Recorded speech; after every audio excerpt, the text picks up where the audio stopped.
subject to market conditions and achieving value for money. It's time to get SID investing again. Yeah. Next, I move on to measures to support our most innovative industries.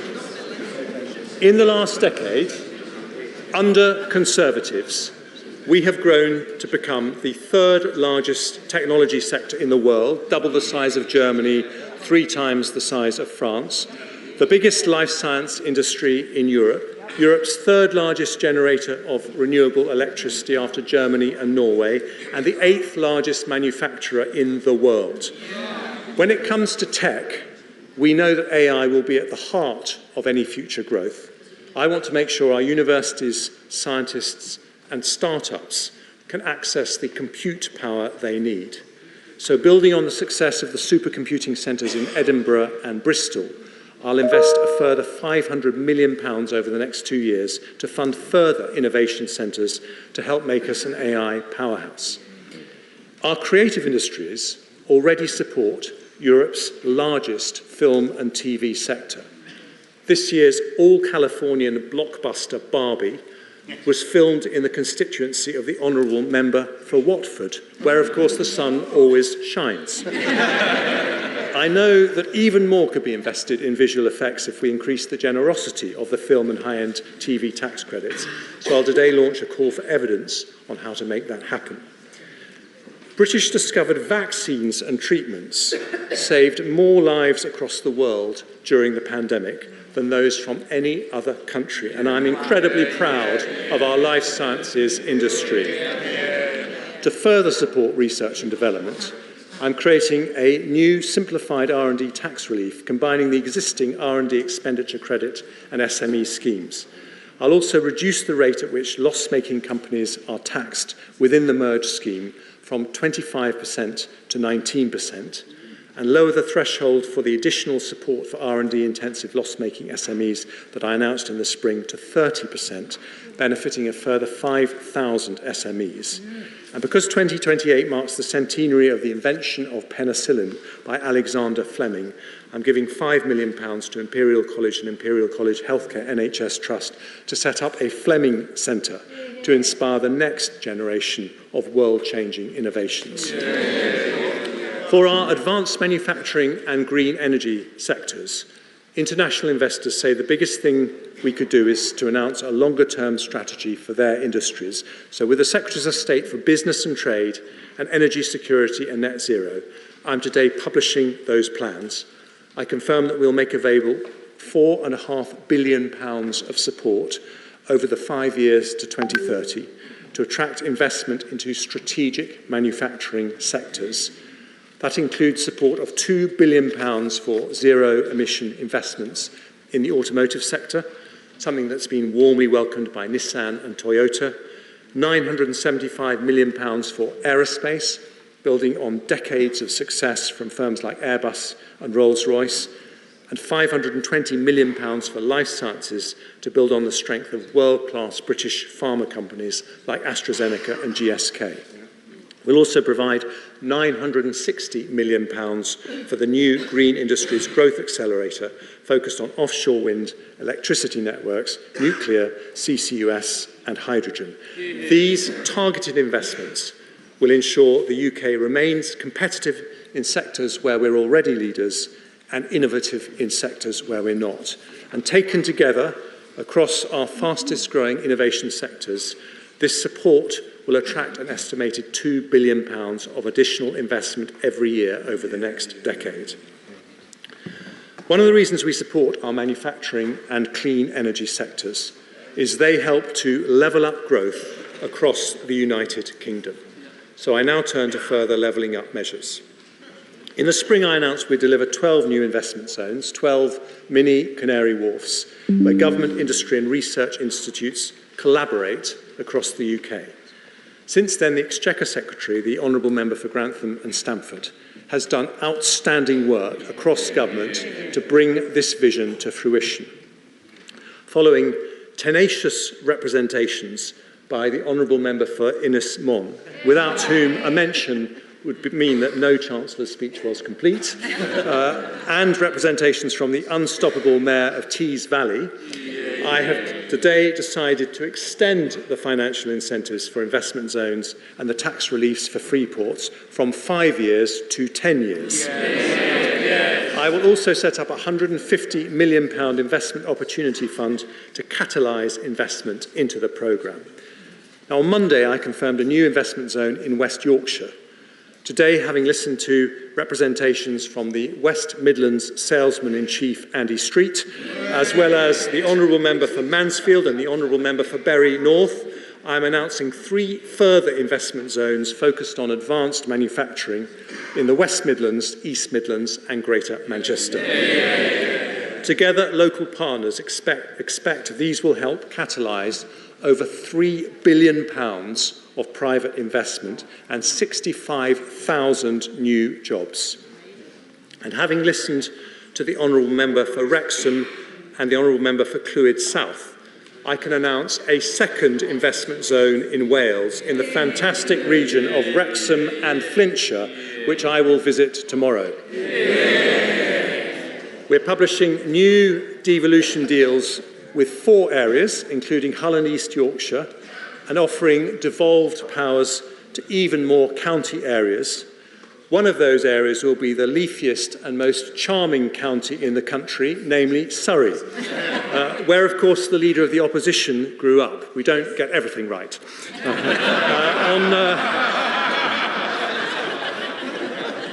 On Monday, we saw the announcement of £1 billion of funding through round 3 of the Levelling Up Fund, supporting projects following the campaigning efforts of the members for Keighley, Dewsbury, Doncaster, Scunthorpe, and, of course, Mr. Speaker, Chorley. I can also confirm that we will proceed with over £50 million of funding for high-quality regeneration projects in communities such as Bolsover, Monmouthshire, Warrington and Eden Valley, all of which have particularly effective local MPs as their champions. And because we are proudly the Conservative and Unionist Party, I'm announcing £80 million for the new Levelling Up partnerships in Scotland, £500,000 to support the Hay Festival in Wales, and £3 million of additional funding to support the successful Tackling Paramilitarism programme in Northern Ireland. Next, small business. I ran my own one for 14 years, and I've always known that every big business was a small business once. The Federation of Small Businesses say the biggest thing I could do to help their members is end the scourge of late payments. The Procurement Act we've passed means that the 30-day payment terms, which are already set for public sector contracts, will automatically apply throughout the subcontract supply chain. But from April 24, I'll also introduce a condition that any company bidding for large government contracts should demonstrate they pay their own invoices within an average of 55 days, which will reduce progressively to 30 days. Any small business will also tell you the biggest frustration they have is the tax you pay before making a penny of profit, not least business rates. Now, the government has already taken a third of properties out of rates completely through small business rates relief. We've frozen the tax rate for the last 3 years at a cost of £14.5 billion. We've removed downwards caps from transitional relief. And for retail, hospitality and leisure businesses, we've introduced a 1-year 75% discount on business rates up to £110,000. And those measures have saved the average independent shop over £20,000. It's not possible to continue with temporary support measures forever. But whilst the standard multiplier, which applies to high-value properties, will rise in line with inflation, I have today decided that we will freeze the small business multiplier for a further year. And following extensive discussions with the FSB and many colleagues in this House, I've also decided to extend the 75% business rates discount for retail, hospitality and leisure for another year. This will save the average independent pub over £12,800 next year, and at a cost of £4.3 billion is a large tax cut which recognises the role of pubs and high street shops in our communities. I thank the members for Stockton South, Barrow and Furness and East Devon for their tenacious campaigning on this issue. And finally, Mr. Speaker, I turn to the smallest of all businesses, those run by the self-employed. These are the people who literally kept our country running during the pandemic. The plumbers who fixed our boilers in lockdowns, the delivery drivers who bought us our shopping, the farmers who kept food on our plates. As part of our plans to grow the economy, I want to reform and simplify taxes paid by the self-employed. So today I'm announcing a major reform of one of those taxes. It's one most people haven't heard of, but it's a big deal for those who have to pay it. Class 2 national insurance is a flat rate, compulsory charge, currently £3.45 a week, paid by self-employed people earning more than £12,570, which gives state pension entitlement. Today, after careful consideration and in recognition of the contribution made by self-employed people to our country, I can announce that we are abolishing Class 2 national insurance altogether, saving the average self-employed person £192 a year. Access to entitlements and credits will be maintained in full, and those who choose to pay voluntarily will still be able to do so. But this change simplifies and cuts tax for nearly 2 million self-employed people, whilst protecting the interest of those on the lowest pay.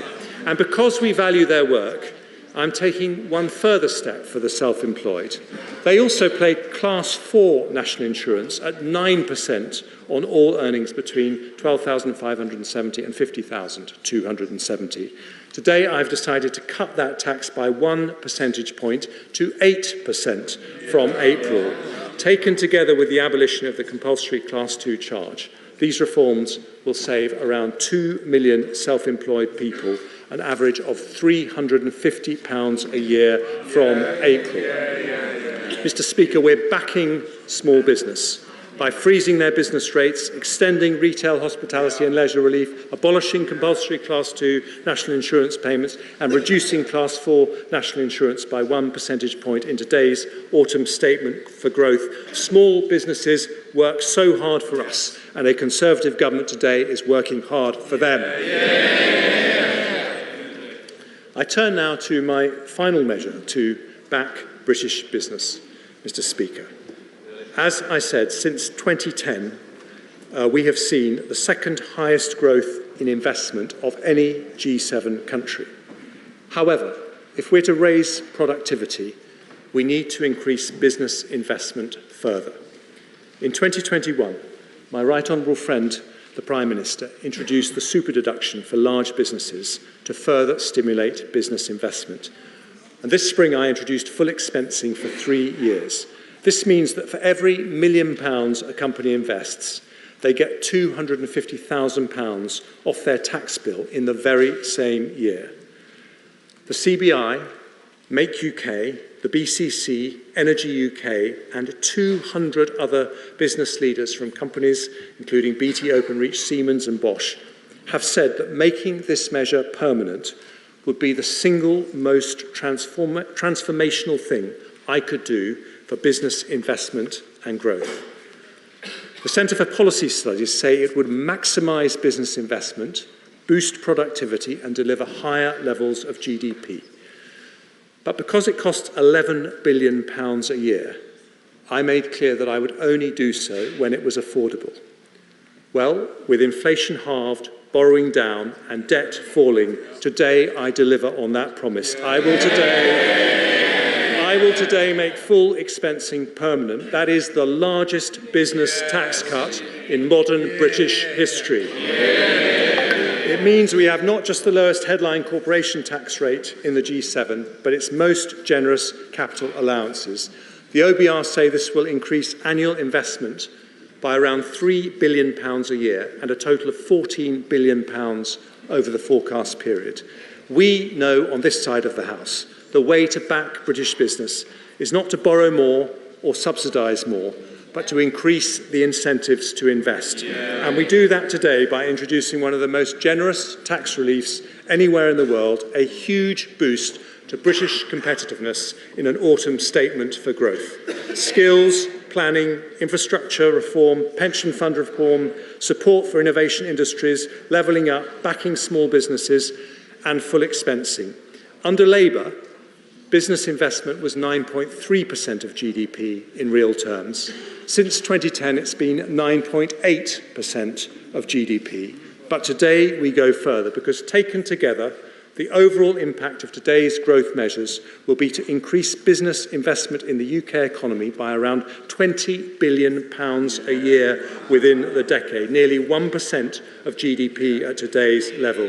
This is the biggest ever boost for business investment in modern times, a decisive step towards closing the productivity gap with other major economies, and the most effective way we can raise wages and living standards for every family in the country. Now, as well as backing business, Conservatives know you need to back the people without whose effort no business can succeed. The entrepreneur taking risks, the builder working weekends, the nurse working nights, and the job seeker leaving benefits behind. I therefore conclude with 3 further supply-side reforms designed to improve the incentives to work in a modern, dynamic economy. And I begin with welfare, and I want to start by thanking the outstanding Work and Pensions Secretary for his help in developing these reforms. He builds on the work of my right honourable friend for Chingford and Woodford Green, who introduced universal credit. Those reforms helped reduce unemployment, which has fallen by over 1 million, but to their shame, the party opposite voted against them 30 times. Because they think compassion is about giving money, we think it's about giving opportunity. But post-pandemic, we still have over 7 million adults of working age, excluding students, who are not working, despite 1 million vacancies in the economy. Many can and want to work, but our system makes that too hard. In the spring budget, I announced 30 hours of free childcare for working parents of 1 to 2-year-olds. That plan, still opposed by the party opposite, starts rolling out in April. It will help tens of thousands of parents return to work without having to worry about damaging their career prospects. Today we focus on helping those with sickness or disability and the long-term unemployed. Every year, we sign off over 100,000 people onto benefits with no requirement to look for work because of sickness or disability. That waste of potential is wrong economically and wrong morally. So with the Secretary of State for Work and Pensions, last week I announced our Back to Work plan.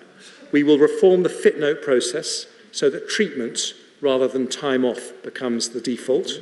We'll reform the work capability assessment to reflect greater flexibility and availability of home working after the pandemic. And we'll spend £1.3 billion over the next 5 years to help nearly 700,000 people with health conditions find jobs. Over 180,000 more people will be helped through the Universal Support Programme, and nearly 500,000 more people will be offered treatment for mental health conditions and employment support. Over the forecast period, the OBR judged these measures will more than halve the flow of people who are signed off work with no work search requirements. At the same time, we'll provide a further £1.3 billion of funding to offer extra help to the 300,000 people who've been unemployed for over a year without any sickness or disability. But we will ask for something in return. If after 18 months of intensive support, job seekers have not found a job, we'll roll out a programme requiring them to take part in mandatory work placement to increase their skills and improve their employability. And if they choose not to engage with the work search process for 6 months, we will close their case and stop their benefits. Taken together with the labour supply measures I announced in the spring, the OBR say we will increase the number of people in work by around 200,000 at the end of the forecast period, permanently increasing the size of the economy. Now, I know that some on the benches opposite would prefer to fill those vacancies in a different way. They hanker after a more liberal immigration regime, or even dream of bringing back free movement. But Conservatives say we should unlock the potential we have right here at home. And we do that with the biggest set of welfare reforms in a decade in today's autumn statement for growth. Now, Mr. Speaker, if we're to incentivise work, we must also tackle low pay. People who get up early, put in the hours and work hard for their families deserve to be paid fairly. Since 2010, those on the minimum wage, now the national living wage, have seen their hourly wage go up from £5.80 an hour to £10.42 an hour. That's a real terms increase of more than 20%. Because we've also doubled the threshold at which you pay tax or national insurance, their after-tax income has gone up not by 20%, but by 25%, more than any other income group. Today, I confirm we'll go further and accept the Low Pay Commission recommendation to increase the national living wage by 9.8% to £11.44 an hour. That is the largest ever cash increase in the national living wage, worth up to £1,800 for a full-time worker. And since the national living wage has been introduced, the proportion of people on low pay, defined as earning less than two-thirds of national median hourly income, has halved. But at the new rate of £11.44 an hour, it delivers our manifesto commitment to eliminate low pay altogether. That means by next year, someone working full-time on the national living wage will see their real take-home after-tax pay go up not by 25%, but by 30% compared to 2010. And that is the difference. The party opposite tried to reduce poverty by tinkering with benefits and tax credits. They wanted to move people from just below the poverty line to just above it. But Conservatives know the best way to tackle poverty is through work. By reforming the welfare system, reducing workless households and tackling low pay, we have helped lift 1.7 million people out of absolute poverty since 2010, because a central part of our plan for growth is to make work pay. And so, Mr. Speaker, to the final supply-side measure in today's autumn statement for growth. Because of the difficult decisions that we've taken in the last year, today's OBR forecast shows that borrowing will be lower than forecast in the spring. Debt as a proportion of GDP will be lower than forecast in the spring. Inflation will continue to fall, and our fiscal headroom has doubled. I said I would cut taxes when we could, but only responsibly and only in a way that did not fuel inflation. The OBR today confirm I can deliver a package which does that. For businesses, I've today delivered the biggest business tax cut in modern British history, with the most competitive investment allowances of any large economy. For the self-employed, I've simplified and reformed their taxes by abolishing the compulsory Class 2 charge and cutting Class 4 national insurance. But high employment taxes on 27 million people working in the public and private sectors also disincentivise the hard work we should be encouraging. On top of income tax at 20%, they pay 12% national insurance on earnings between £12,570 and £50,270. That is a 32% marginal tax rate. If we want people to get up early in the morning, if we want them to work nights, if we want an economy where people go the extra mile and work hard, then we need to recognise that their hard work benefits us all. So today, Mr. Speaker, I'm going to cut the main 12% rate of employee national insurance. If I cut it by 1 percentage point to 11%, that would be an extra £225 in the pockets of the average worker every year. But instead, I'm going to go further and cut the main rate of employee national insurance by 2 percentage points, from 12% to 10%. That change will help 27 million people.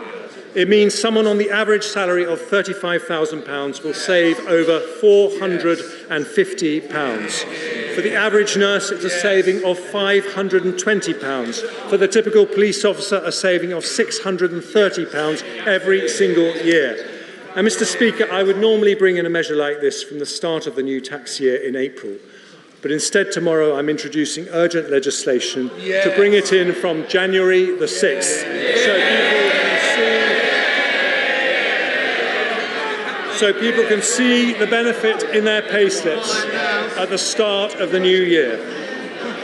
The OBR say reducing a tax on work means more people in work.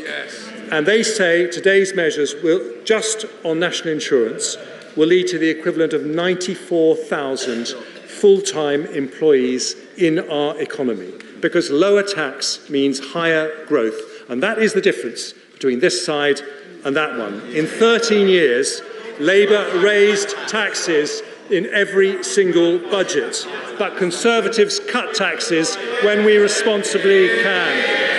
And today we do just that.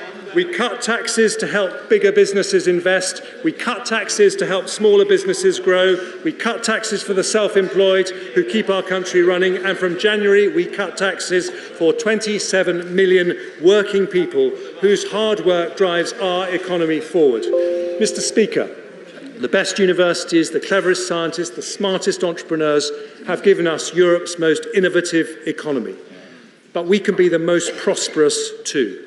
In the face of global challenges, we've halved inflation, reduced our debt and grown our economy.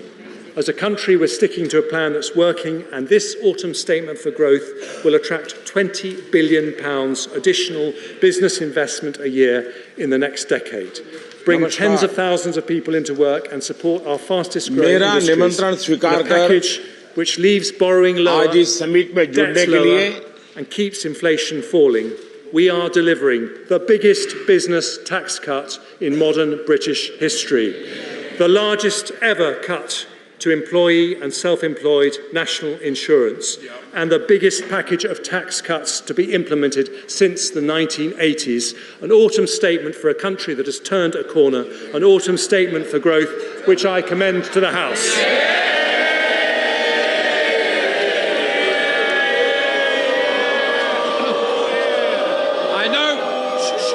I now call the Shadow Chancellor of the Exchequer, Rachel Reeves.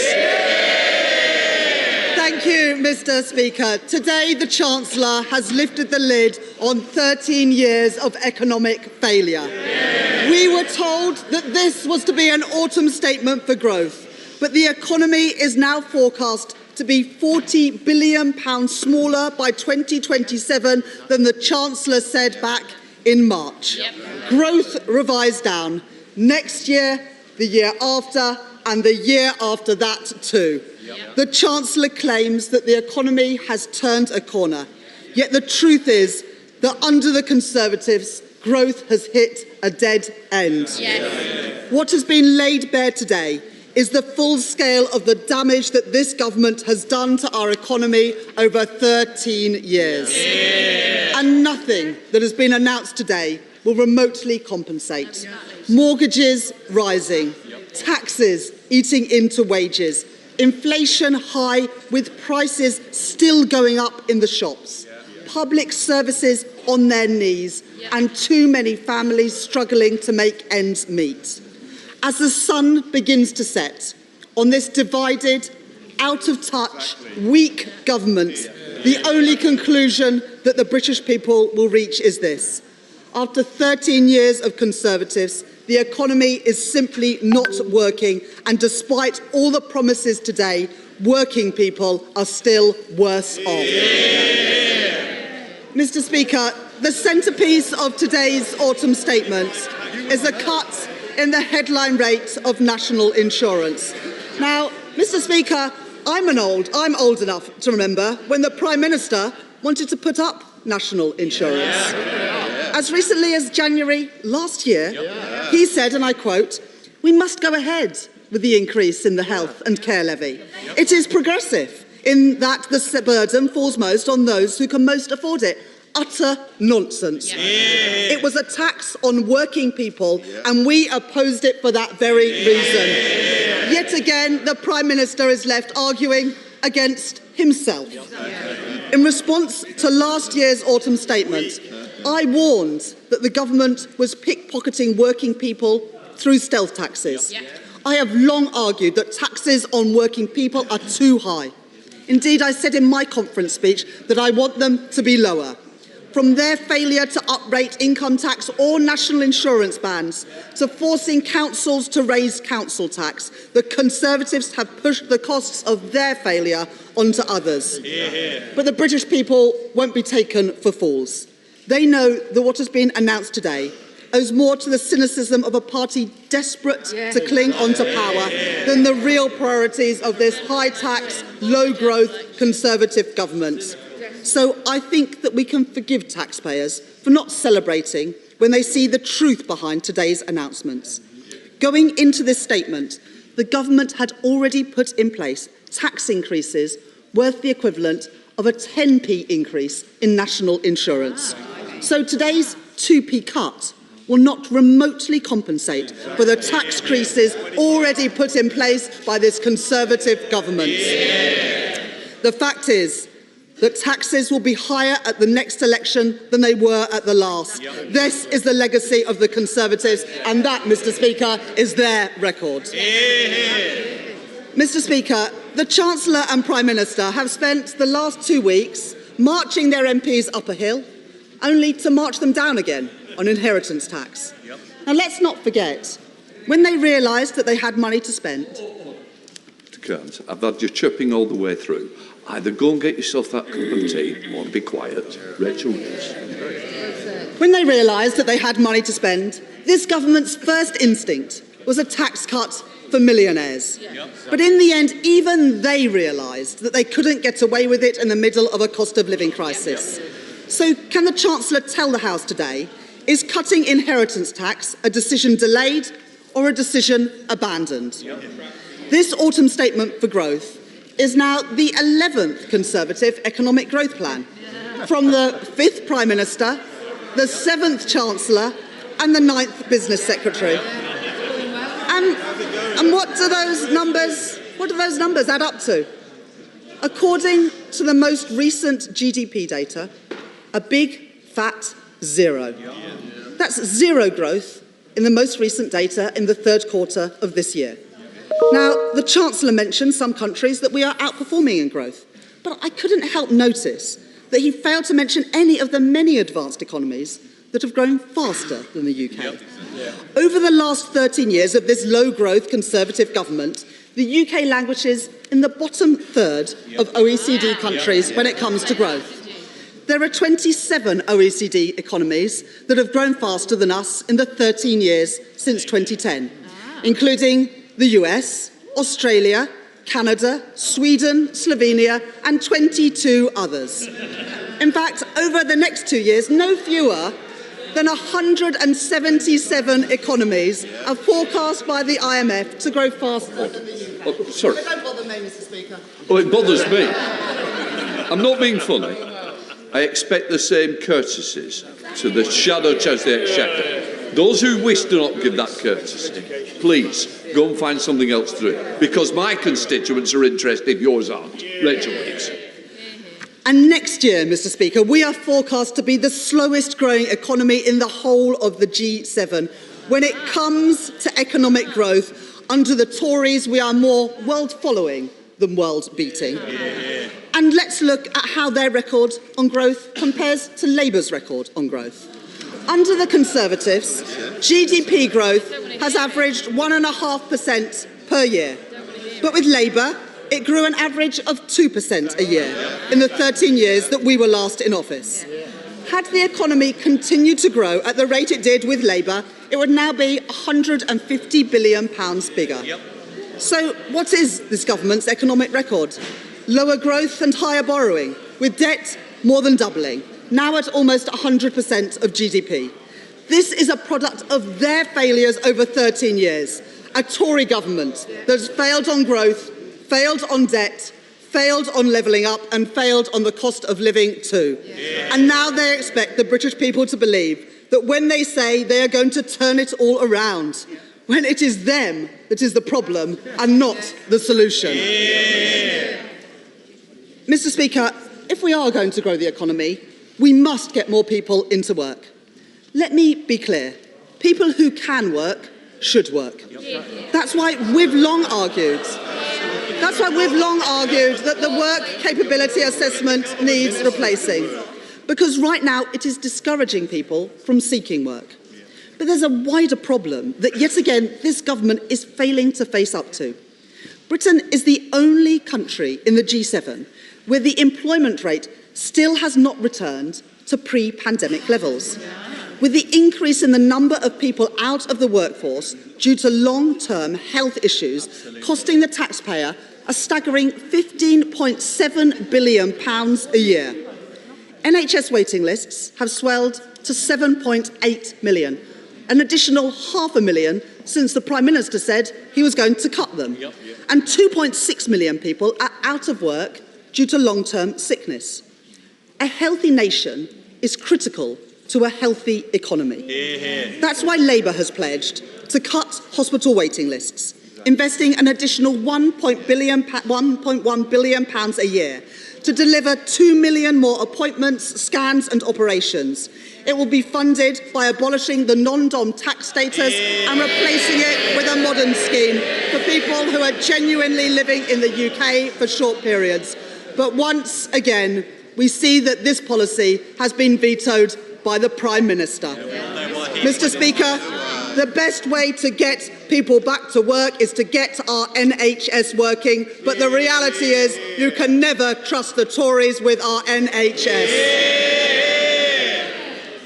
Now, the Chancellor has made a great fanfare about public sector efficiency and value for money.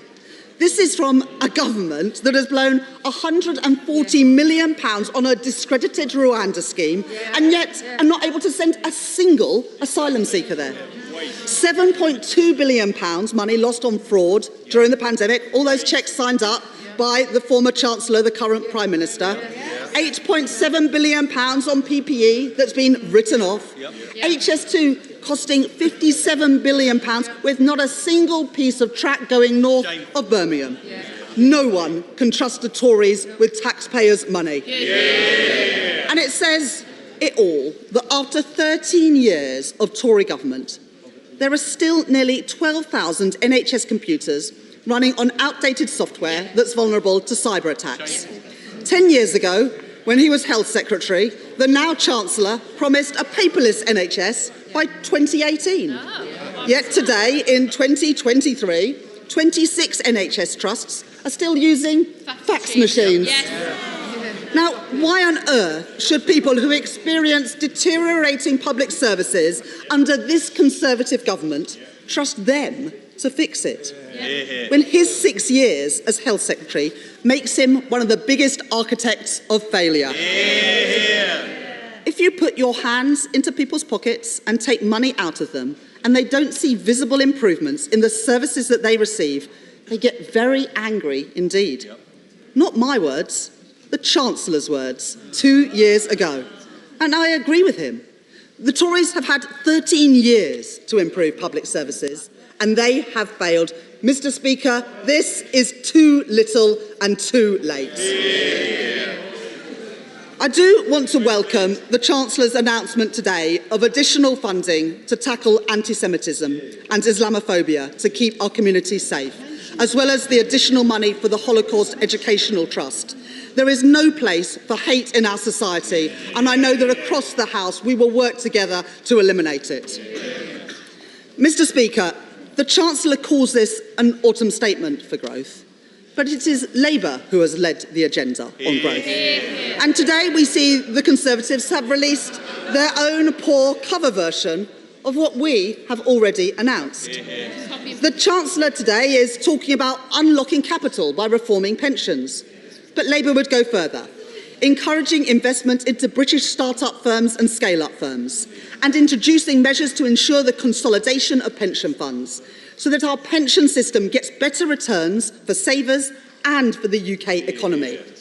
On planning, the Conservatives are following Labour's lead on providing money off bills for communities that host grid infrastructure and speeding up planning decisions. What's taken them so long? Labour will get Britain building again, with a once-in-a-generation set of reforms to accelerate the building of our country's national infrastructure and to build housing too. We will fast-track battery factories, our life sciences and 5G technology to grow our economy and provide good jobs in every part of our country.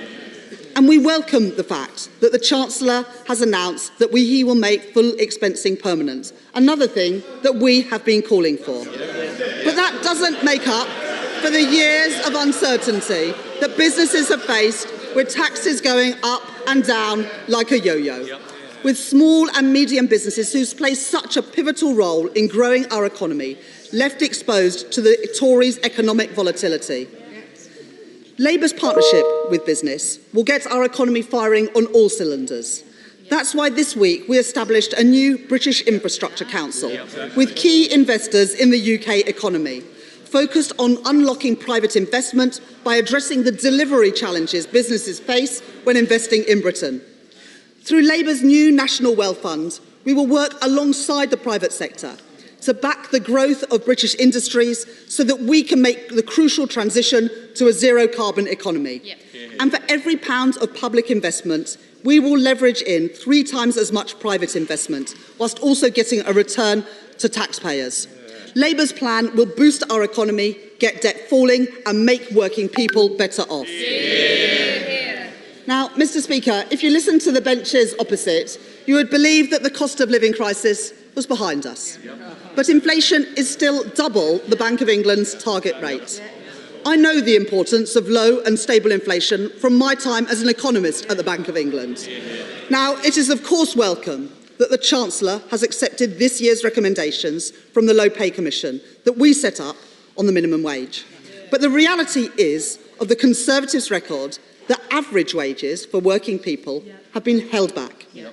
Under this government, real average weekly wages have increased by just 3% in 13 years, compared to a 27% increase under the last Labour government, worth an additional £120 more every week for someone going out to work every day.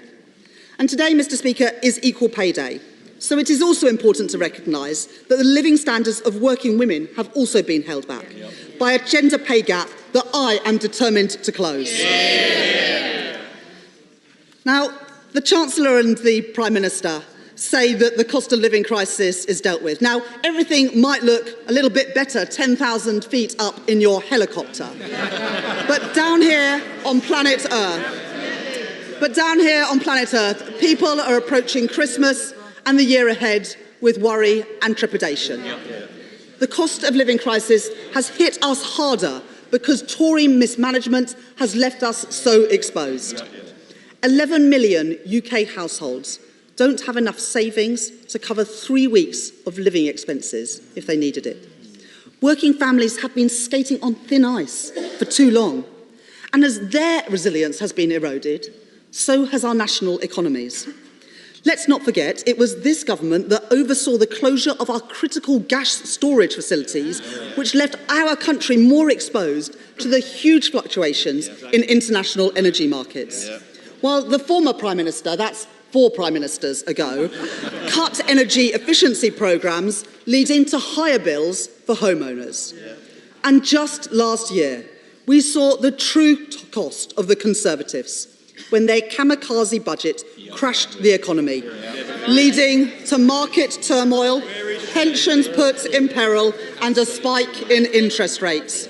1.6 million families will see their mortgage deals end this year. Those remortgaging since July have seen their payments rocket by an average of £220 a month. And next year, 1.5 million families will face a similar fate. The Conservatives' economic recklessness inflicted a Tory mortgage penalty on families across the country. In Wellingborough, families with a mortgage will be expected to find an additional £190 every single month. In Richmond, North Yorkshire, homeowners face £200 more a month on their mortgage. And in the Chancellor's own constituency, but maybe not for long, families with a mortgage will see an average increase of £420 a month because of this Conservative government's economic failure. And with increased costs for landlords, and the Chancellor knows something about that as well, renters are paying a high price too. The truth is, Mr. Speaker, working people just don't have this sort of money lying around. But this is what we've come to after 13 years of Conservative government. And this is the record upon which people will judge the Conservatives at the next election. This Tory economic recklessness is not a thing of the past. The British people are still paying the price. And we say never again. Last week, Labour put forward an amendment to the King's Speech to put our fiscal lock into law. It would prevent a repeat of last year's economic horror show. And yet the Tories voted against it. It is clear that today, Labour is the party of economic and fiscal responsibility. And what have the Conservatives learnt? The Conservatives have learnt absolutely nothing. Mr. Speaker, the country is crying out for change. A decaying government can change its personnel, but they have failed to change the direction of our country. In 13 years, we've had 7 chancellors. You wouldn't run a business like this. And you can't run a country like it either.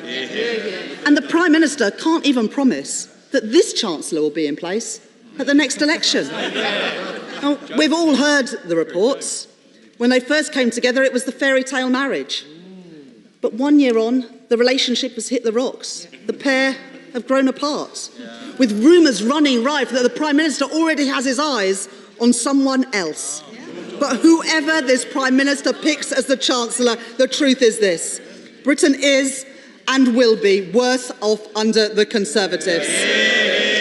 They have held back growth. They have crashed our economy, increased debt, trashed our public services, left businesses out in the cold, and made life harder for working people. Our country cannot afford 5 more years of the Conservatives. Mr. Speaker, the Ravens are leaving the tower when even Saatchi and Saatchi are saying the Tories are not working. And the questions that people will be asking at the next election and after today's autumn statements are simple. Do me and my family feel better off after 13 years of Conservative government? Do our schools, our hospitals, our police, do they work better after 13 years of Conservative government? In fact, does anything in Britain work better today than when the Conservatives came into office 13 years ago? We all know that working people are worse off under the Conservatives, with growth down, mortgages up, prices up, taxes up, debt up, and Mr. Speaker, their time is up. It is time for change, a changed Labour Party to lead Britain and to make working people better off. Chancellor of the Exchequer. Thank you, Mr. Speaker. Madam Deputy Speaker, indeed. And I'm afraid the Shadow Chancellor has shown once again that Labour has nothing credible to say on the economy.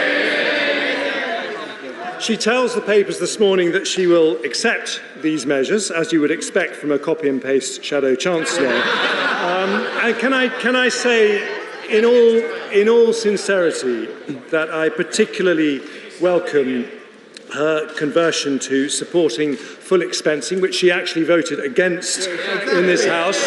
That is copying and pasting in the national interest, and we welcome it on this side of the House. She compared growth rates under Labour and the Conservatives, but she carefully omitted one fact. Labour inherited a golden legacy from the Conservatives and then proceeded to trash the economy before handing it over. And when it comes to growth, She didn't like it when I reminded her that we have grown faster under the Conservatives than any other major European economy. And she says that she is now converted to Conservative supply-side reforms on welfare. So I look forward to her voting with us on the lobbies on those. But her main policies are not supply-side.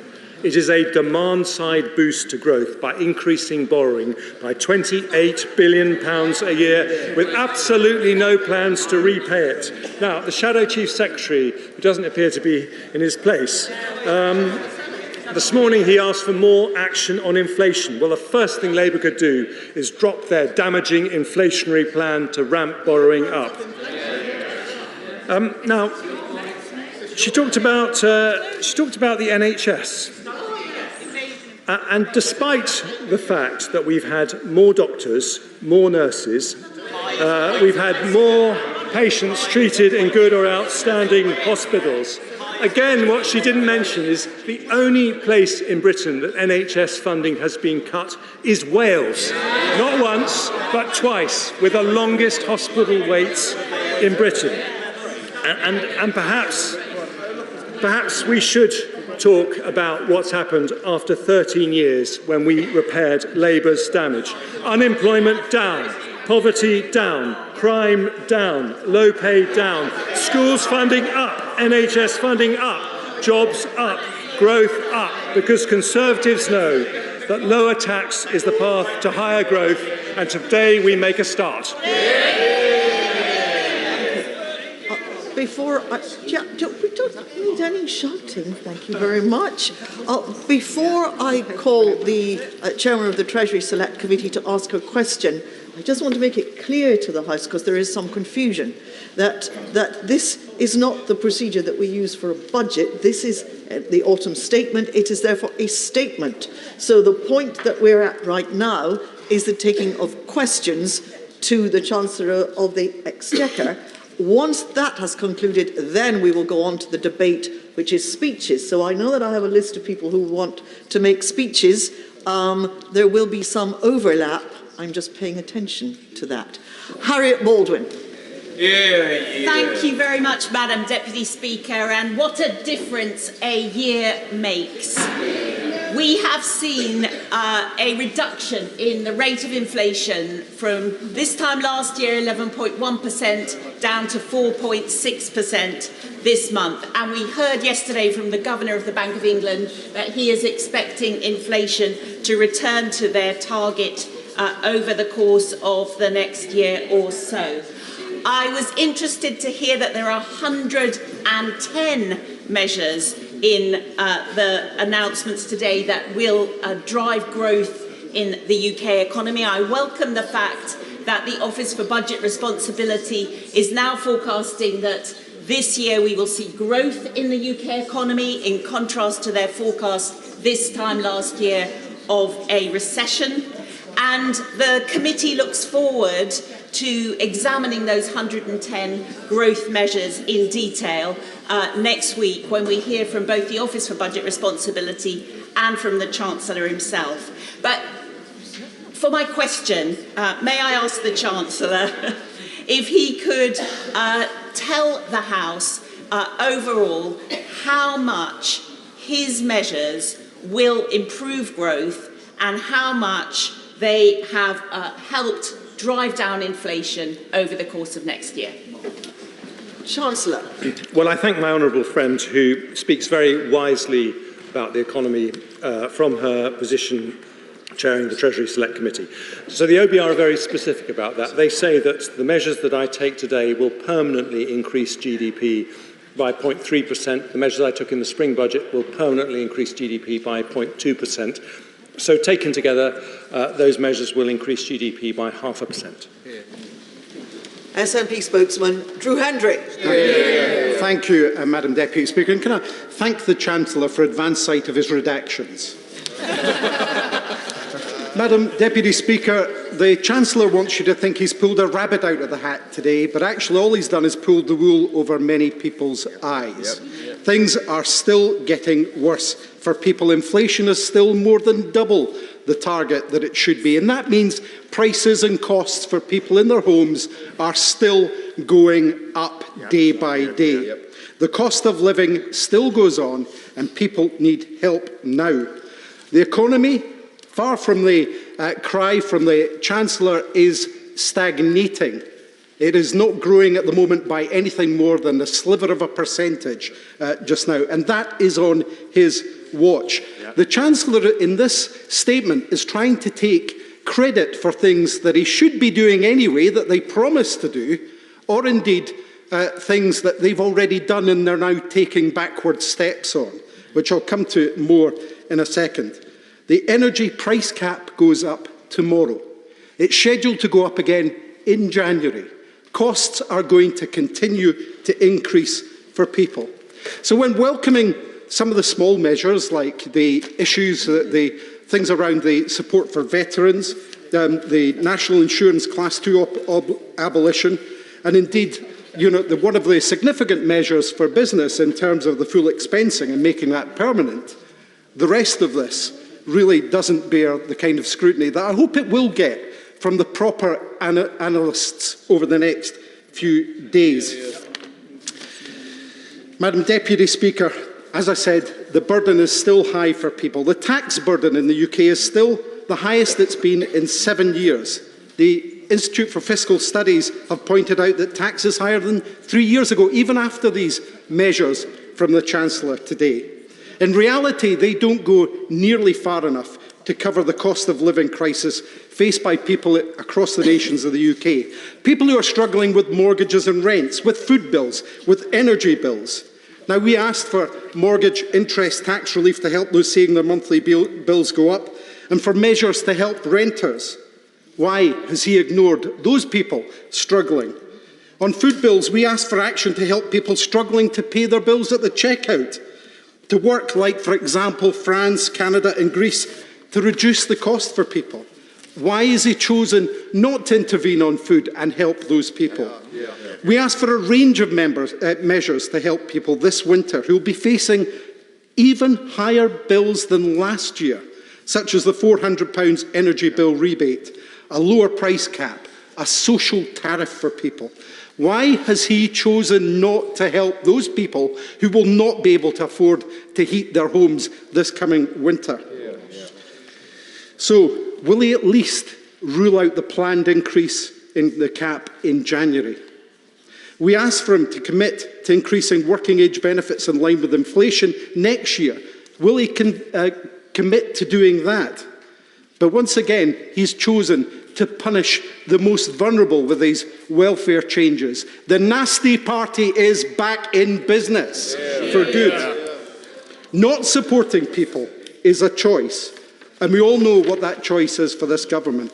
This government is on the record as working to the principle of let people die. We wanted to hear about VAT cuts for tourism and hospitality, about how to get skilled workers now to fill our vacancies, but he's chosen to ignore these stresses on our sectors. We've asked him to lay off the Scotch whisky industry, and it's good that he's frozen the duty, but there's an enormous pause for this one. He's frozen it at the rate he's already increased at it, so the Scotch whisky industry is still paying 75% in tax under this Tory UK government. Isn't it funny? Isn't it funny how Scotland is always told it's too poor until they need to raise money from our exports and natural resources, and then miraculously riches are found. We asked him to invest in net zero, and he's made some announcements today. But again, when you work down all of his green investment plans and what he calls green energy, I think we'll find that most of that money will go into nuclear. The white elephant of the energy sector just now. It is an absolute, as my honourable friend says, a shambles. We asked him to match the £500 million Energy Transition Fund for the North East of Scotland. He's chosen to ignore that. He's chosen to ignore these opportunities, highlighting again why we need the full powers of independence in Scotland.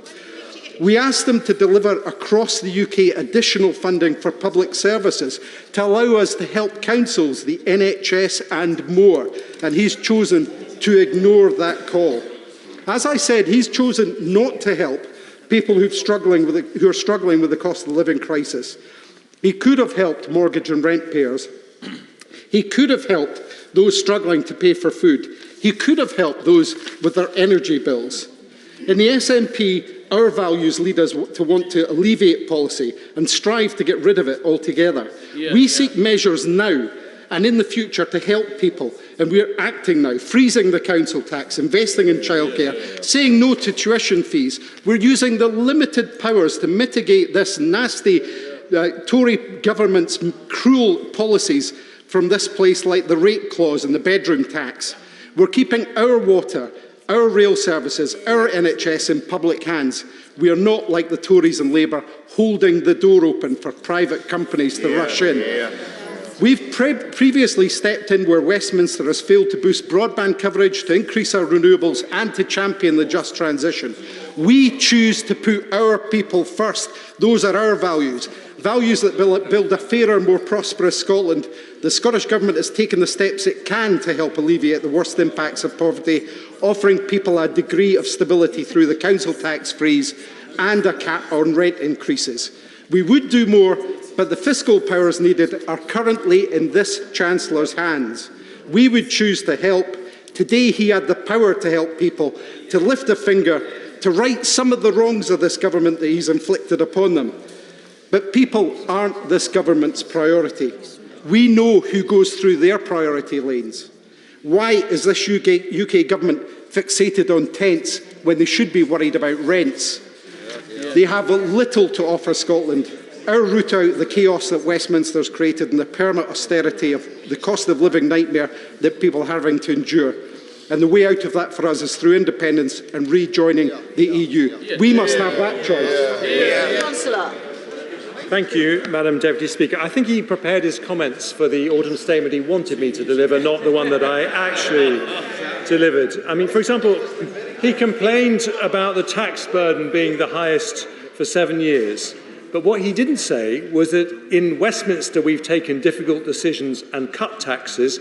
In Scotland, the SNP ran out of money and had to raise them. He talked about punishing the most vulnerable. And just look at the measures. He talked about renters and didn't mention that we have increased the local housing allowance, which will mean £800 of help to 1.6 million of our poorest people. He didn't mention the fact that we've increased benefits by 6.7%, that is double next year's expected inflation, increased the state pension through the triple lock by 8.5%, that's nearly 3 times next year's predicted inflation. And here's the most uncomfortable truth for the SNP. They've actually been in power in Edinburgh for longer than the Conservatives have been in power in Westminster, and yet Scottish GDP is still lower, Scottish employment is still lower, Scottish inactivity is still higher. And the reason for that is very simple. They focus on separation, we focus on growth, and I know what's better for families in Scotland who will today see us getting growth going, cutting taxes and backing Scottish business. Father of the House, Sir Peter Bottomley. The Citizens Advice Office covering my constituency will be grateful that the local housing allowance has been changed. The people who supply drink and drinkers will be pleased that alcohol duty is at least being frozen, at least for the time being, which will help both drinkers and not increase inflation. I'm glad that the Chancellor has pointed out to the Shadow Chancellor that the only time Labour did really well was when they obeyed the Conservative rules in 1998, 1990, before they let go the valves and drove the economy into a stage where when we took over, they were spending £4 for every £3 brought in revenue to the government. Can I ask the Chancellor not to respond today, but in time, to the injustice to 500,000 pensioners overseas? Anne Puckridge, born 5 years before the Chancellor's father, who served in intelligence in the Navy, the Army and the RAF during the war, retired to Calgary on a pension of £72. It's still £72 instead of £156. That's an injustice which does need attention, and I hope she will get it, and we will have proposals which we can change this bad situation. Chancellor. Well, can I thank the Father of House for his comments, and I will look into the issue of overseas pensioners as he requested, and if I may, I will write back to him about it, or I'm happy to talk to him about it. And can I also thank him for his comments about what happened in 1997, because then, as now, the Labour Party was trying to say that their economic policies are basically the same as the Conservatives, but the reality was quite different. And because they didn't fix the roof while the sun was shining, the recession after the financial crisis was much worse. Dame Angela Eagle. Madam Deputy Speaker, the Chancellor didn't mention the freeze to tax thresholds in his autumn statement, which is due in the next 6 years to rake in £52 billion. Was that an omission, or is he leaving the freeze in place? Chancellor. Well, I've never hidden the fact that we took difficult decisions a year ago, like freezing the thresholds, in order to get borrowing under control, in order to tackle inflation. But because the economy since then has outperformed the expectations of nearly every independent body, we're able this time to reduce the tax burden, and I choose to reduce the things that boost growth. Sir John Redwood. I've declared my business interest. I welcome the measures in the statement to promote more investment and more growth are absolutely vital. We have lost around 800,000 self-employed since February 2020. National insurance will help a bit, but will he look again at IR35 and the way it prevents them expanding their businesses and getting contracts? And on the growth of small businesses, again, welcome measures, but the VAT threshold does act as a very strong disincentive to expand your business when you get to a certain point. Chancellor.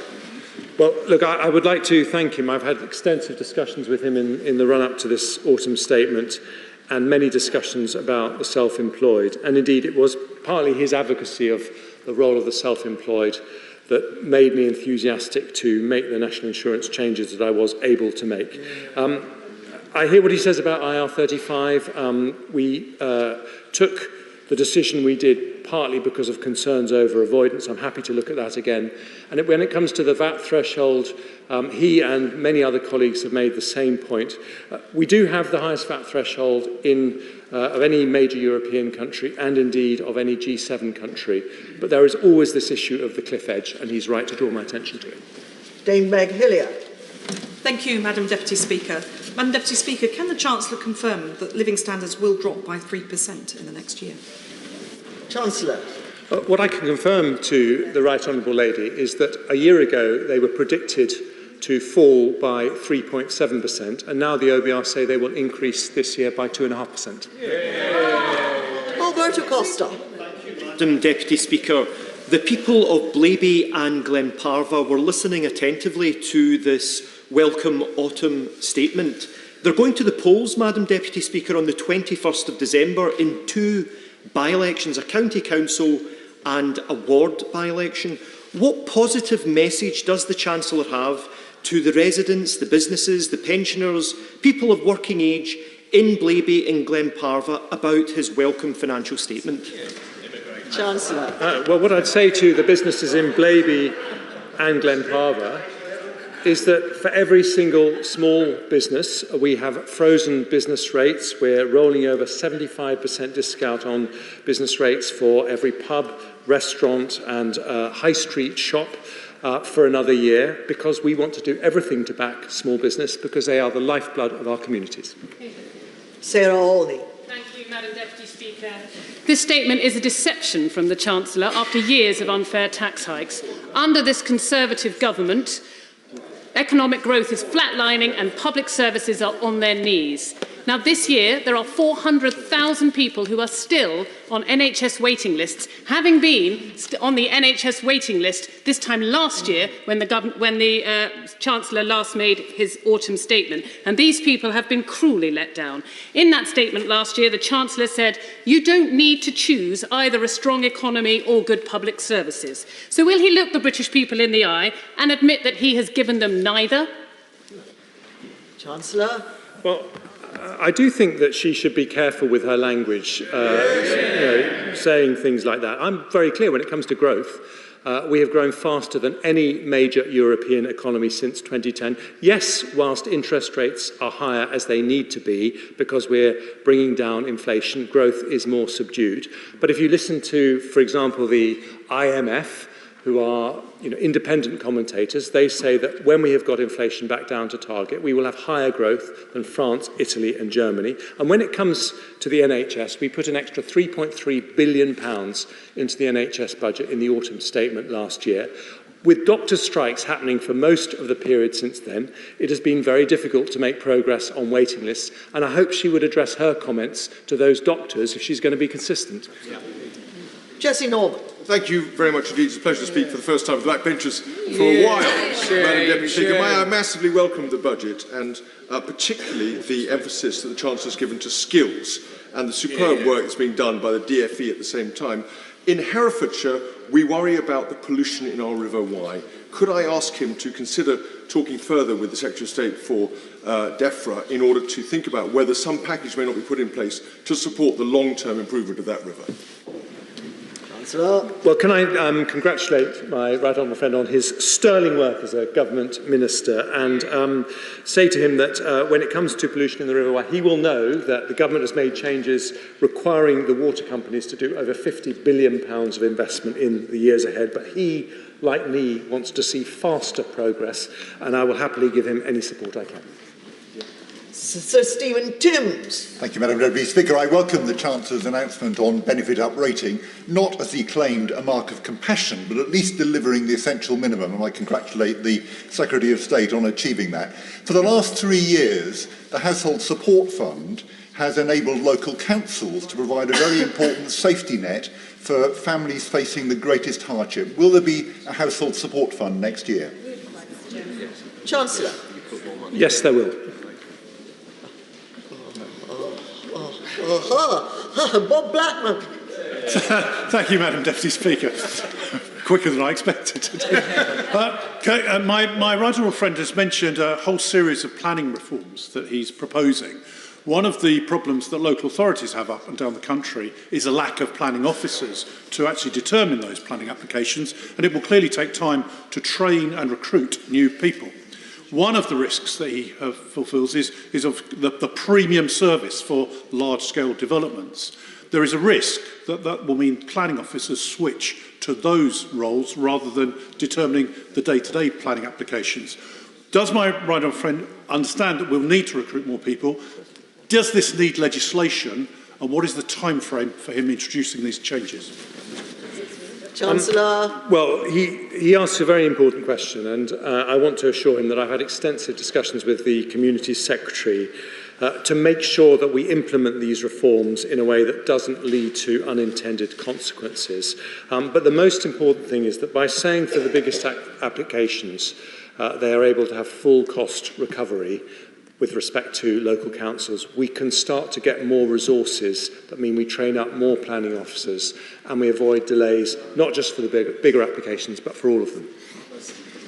Abena Opongasari. Thank you, Madam Deputy Speaker.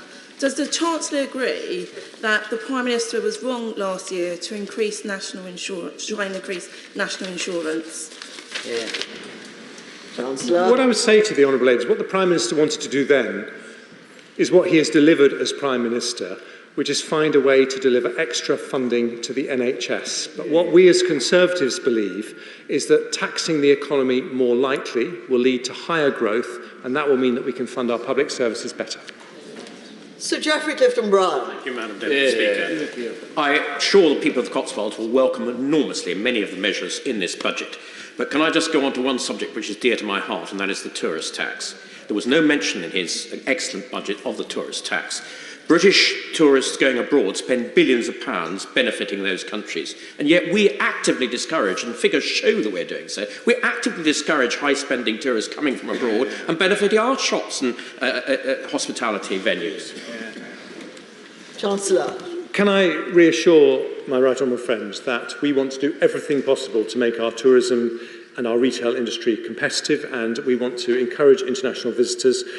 When we changed policy on this particular issue a year ago, it was because the cost was around £2.5 billion a year, and we didn't think we could afford to continue doing it. But we are looking again at the numbers in the light of the most recent data, and we can see what's happened to comparative shops in Paris and Milan, and we will review that and see if it is still that expensive, and I hope it isn't. Sammy Wilson. Speaker. Many of the measures in the announcement today will have spending consequences which will apply to England and Wales. I welcome many of them, because they are growth measures such as getting long-term unemployed and long-term sick into work, help for the creative industries and support for business rates. Can the Chancellor confirm that these will be subject to warranted consequential payments? And if they are, will the freeze on warranted consequential payments to Northern Ireland apply to these measures? Chancellor. Well, I can confirm that where they are reserved matters, there obviously wouldn't be Barnett consequentials, but where they aren't, there would be. And I would also say to him that our priority in terms of funding for Northern Ireland remains the restoration and return of locally elected and accountable executive. But in the meantime, we will continue to support the province in every way we can. Sir Jacob Rees-Mogg. Thank you, Madam Deputy Speaker. Has my right honourable friend given any consideration, and has the Treasury carried out an analysis of the effect on economic policy of mistaken forecasts from the ABR? Chancellor. I thought my right honourable friend might ask a question of that ilk. What I would gently say to him is that it wasn't just the OBR that found that their forecasts were wrong. It was nearly every commentator, the Bank of England, the International Monetary Fund, and I'm pleased to say that in every single case they have found that the British economy has outperformed their expectations. Debbie Abrams. Thank you, Madam Deputy Speaker. I also welcome the increase in social security rating by September's inflation rate, but agree with my right honourable friend, the chair of the Select Committee, that it is the bare minimum. But I'm incredibly concerned about the proposals for a workfare approach. He will be aware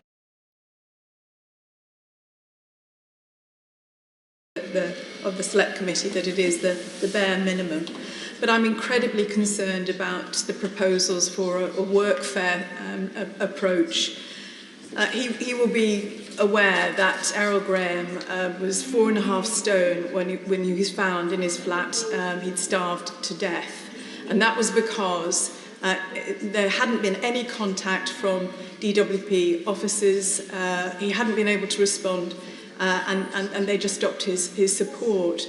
So given this, given so many Secretaries of State for Work and Pensions have said we don't have a statutory safeguarding duty, what is the estimate of the number of social security claimants who will die as a consequence of these measures? Chancellor. Can I say to the Honourable Lady that she will understand, and I know she wouldn't ask me to comment on an individual case, but I would like to say to her that what we are introducing is not workfare. It is support to help people into work. We are spending £2.5 billion over the next 5 years to help more than 1 million people. We think that is the route out of poverty and away from dependency.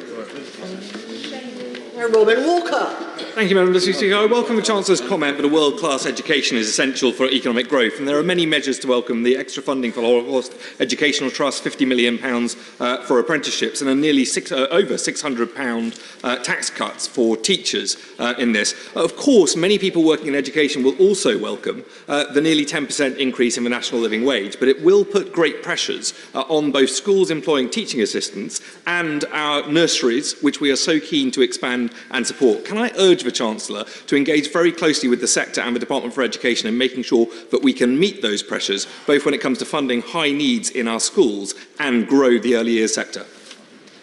Chancellor. Well, my honourable friend is a big expert on education, and I always listen to what he said. And he's right to say that the average teacher will see an increase in their take-home pay of £630 next year because of the 2% cut in national insurance contributions. When it comes to the national living wage, I absolutely hear what he says, but I would also say that for many schools and nurseries, the issue is recruitment. It's actually finding people to fill the role